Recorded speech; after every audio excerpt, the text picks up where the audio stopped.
Hi friends, అందరికీ నమస్కారం. ఈరోజు వీడియో వచ్చేసి అక్రూట్ కాయలు అనేది చూపిస్తున్నా చూడండి. అక్రూట్ కాయలు అనేది ఆ విధంగా ఉంటాయి. అక్రూట్ గింజలు కూడా ఉంటాయి, కానీ అవి ఓల్డ్ స్టాక్ అనేది ఉంటాయి కాబట్టి టేస్ట్ అనేది అనిపివు.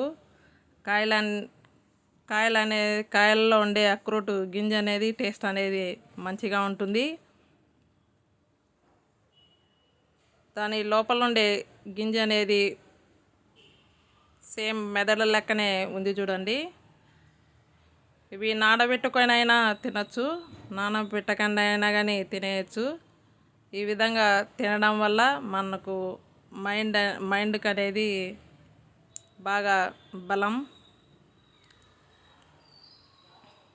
అక్రూట్ కాయలు అనేది ఆ విధంగా ఉంటాయి. దాని లోపల వచ్చేసి గింజ అనేది ఆ విధంగా ఉంటుంది. బాయ్ అండి.